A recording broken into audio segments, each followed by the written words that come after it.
जैसा कि आपको पता है प्रगति इंग्लिश क्लासेस में आपके टेंस चल रहे हैं।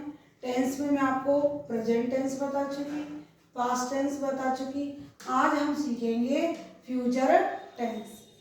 और फ्यूचर टेंस में सबसे पहले आता है फ्यूचर इंडेफिनिट। तो आइए बच्चों सबसे पहले सीखते हैं इसकी पहचान क्या है, कैसे हम पहचानेंगे कि फ्यूचर इंडेफिनिट टेंस।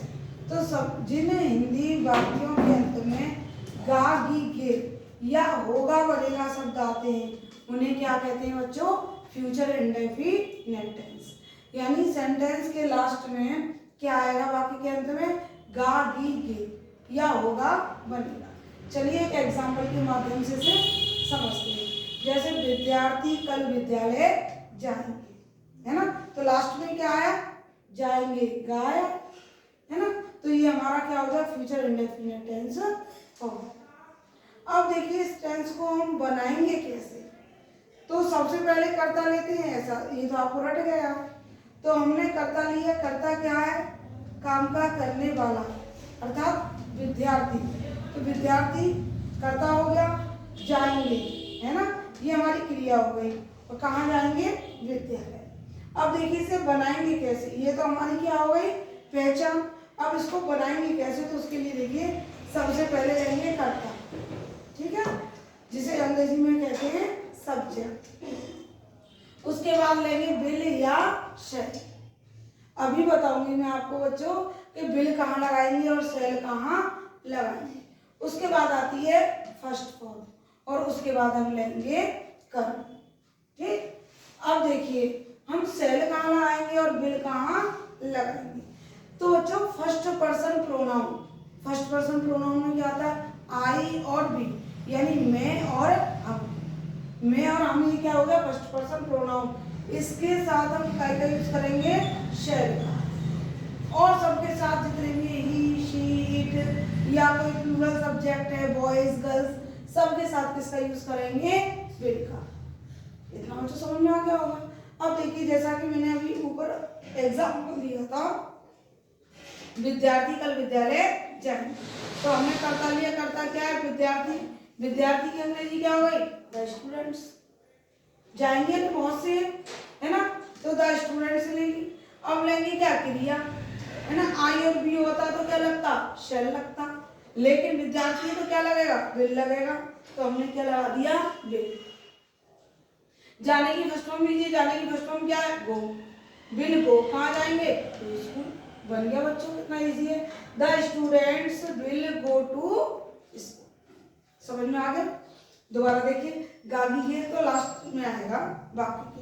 और बनेगा क्या? कर्ता will shell plus first form plus. अब देखते हैं फ्यूचर कंटिन्यूअस की तरफ। फ्यूचर कंटिन्यूअस की पहचान होती है बच्चों, रहा होगा, रही होगी या रहे होंगे। इसमें गागी क्या आता था, लेकिन इसमें आएगा रहा होगा, रही होगी और रहे होंगे। प्रेजेंट में रहा है बताया था मैंने, पास्ट में रहा था और फ्यूचर में रहा होगा। तो ये क्या होगा? फ्यूचर कंटिन्यूअस टेंस होगा। अब बनाएंगे कैसे? तो सबसे पहले लेंगे कर्ता, उसके बाद लेंगे विल बी, शैल बी। क्या लेंगे? विल बी और शैल बी। प्लस लेंगे क्या? आईएनजी। और उसके बाद लेंगे कर्म। एक बात और याद रखना बच्चों, कंटिन्यूअस में हमेशा क्रिया की फर्स्ट फॉर्म में क्या लगती है? आईएनजी लगती है ना? और तो हमने क्या लिया, जैसे एक एग्जांपल देखते हैं, खिलाड़ी मैदान में खेल रहे होंगे। बाकी के अंत में क्या रहा? रहे होंगे। इट मीन से क्या हो गया? फ्यूचर कंटिन्यूअस टेंस हो गया। अब बनाएंगे इसे। कर्ता लो पहले। खिलाड़ी की अंग्रेजी क्या हो गई? प्लेयर्स। प्लेयर्स के साथ क्या आएगा? विल बी, है ना? प्ले माने खेलना, इसमें हमने लगा दिया आईएनजी, क्योंकि लास्ट में क्या रहा है? रहा होगा, रहे होंगे और रही होगी। तो रहे होंगे आ रहा है तो प्ले में लगा दी हमने आईएनजी। प्ले। कहाँ खेल रहे होंगे मैंने बताया था बच्चों, पहले कर्ता फिर क्रिया फिर उल्टे लौटते हुए चलते हैं बच्चों, है ना? Will be play. कहाँ खेल रहे होंगे? In the field. तो the players will be playing in the field. तो बच्चों इतना आपको समझ में आ गया होगा। अब इन दोनों की हम करेंगे क्या?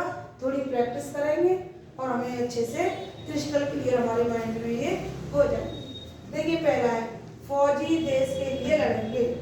फौजी की अंग्रेजी क्या है? सोल्जर, है ना। अब क्योंकि बहुवचन है तो इसमें एस लगा दो। जब एक वचन और बहुवचन बनाना हो, प्लूरल बनाना हो तो एस लगा देते हैं। तो सोल्जर का क्या हो गया? Soldiers, the soldiers.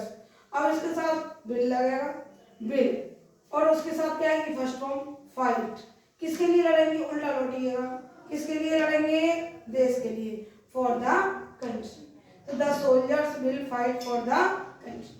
अब देखिए सेकंड देखते हैं, वह डॉक्टर के पास नहीं जाएगा। अफर्मेटिव के बाद नेगेटिव आता है ना, और नेगेटिव में मैंने आपको क्या बताया था बच्चों? नहीं लग जाता है।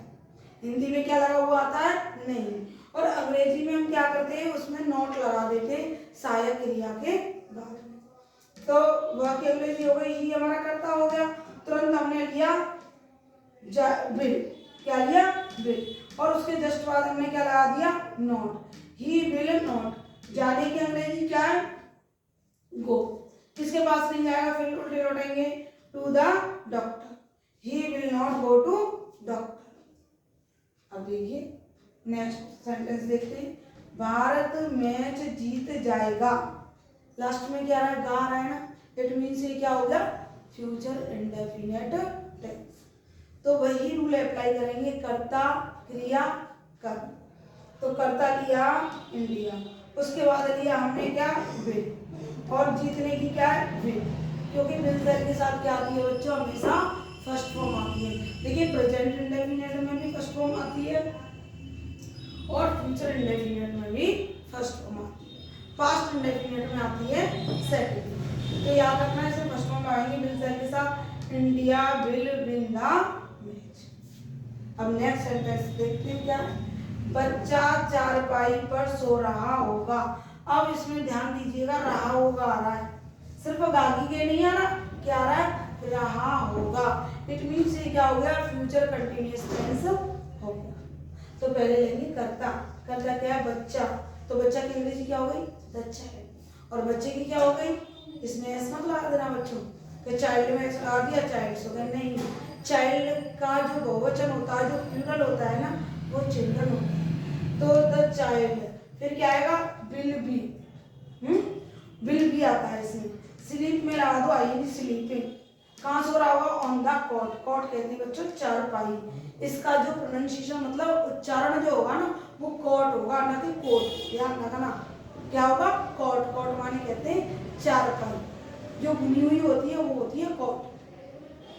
तो the child will be sleeping on the cot.